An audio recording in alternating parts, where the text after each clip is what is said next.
नमस्कार दोस्तों, आज के हमारे इस वीडियो में हम आपके लिए देवशयनी एकादशी की व्रत कथा लेकर आए हैं।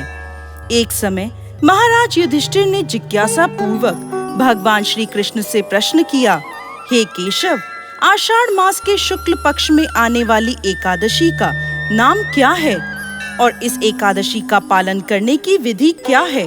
युधिष्ठिर महाराज की जिज्ञासा सुन भगवान श्री कृष्ण बोले, हे धर्मराज युधिष्ठिर, ध्यान पूर्वक सुनिए। मैं आपको एक कथा सुनाने जा रहा हूँ जो सृष्टि के रचयिता ब्रह्मा जी ने नारद मुनि को सुनाई थी। जैसा कि आप जानते हैं कि नारद मुनि सदैव लोक कल्याण हेतु विचरण करते रहते हैं। ऐसे ही एक दिन नारद मुनि विचरण करते हुए ब्रह्मा जी के पास पहुँचे और उनसे पूछने लगे, हे पिताश्री, आषाढ़ मास के शुक्ल पक्ष में कौन सी एकादशी आती है और किस प्रकार ये जीवों का उद्धार कर सकती है? नारद मुनि का प्रश्न सुन ब्रह्मा जी बोले, प्रिय पुत्र, आषाढ़ मास के शुक्ल पक्ष में आने वाली एकादशी को देवशयनी एकादशी या पद्मा एकादशी के नाम से जाना जाता है। इसके विषय में अब मैं तुम्हें एक पौराणिक कथा सुनाता हूँ। ध्यान पूर्वक सुनो।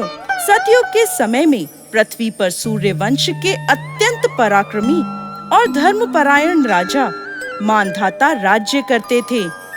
एक समय राजा मानधाता के राज्य में अकाल पड़ा। प्रजा दुखी थी और भूख प्यास से व्याकुल थी। हवन आदि शुभ कार्य भी सभी बंद हो गए थे। यह देख राजा को बहुत दुख हुआ। इस चिंता से वो वन की ओर चले जाते हैं। वन में भटकते भटकते राजा ऋषि अंगीरा के आश्रम में पहुंचते हैं। आश्रम में पहुंचकर वो ऋषि से बोलते हैं, हे सप्तऋषि, मैं आपकी शरण में आया हूँ। मेरे राज्य में अकाल पड़ा है। प्रजा कहती है कि राजा के पापों से प्रजा को दुख प्राप्त होता है, परंतु मैंने अपने जीवन काल में किसी प्रकार का कोई भी पाप नहीं किया है। आप दिव्य दृष्टि से देखकर बताएं कि मेरे राज्य में अकाल पड़ने का क्या कारण है।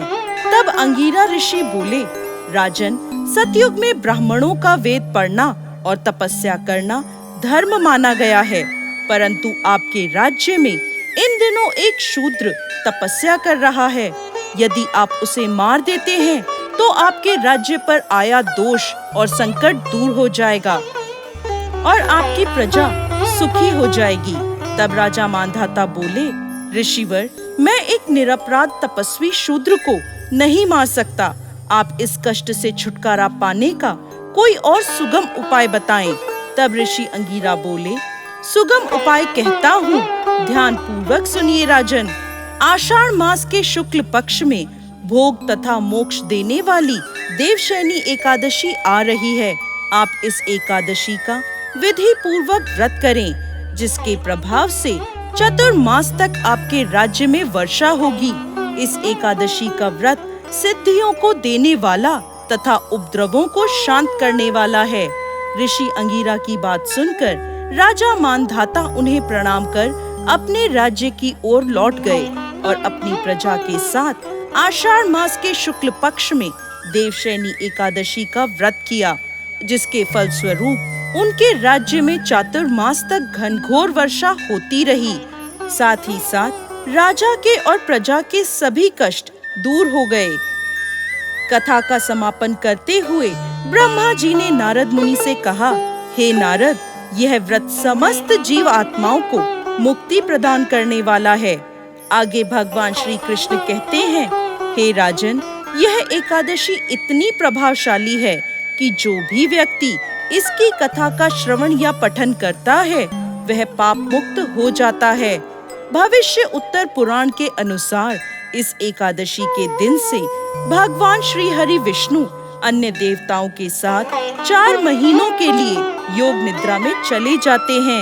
इसी दिन से चातुर्मास का प्रारंभ होता है। इसलिए इन दिनों में कोई भी मांगलिक कार्य, यज्ञ आदि नहीं किए जाते। जय श्री हरि विष्णु।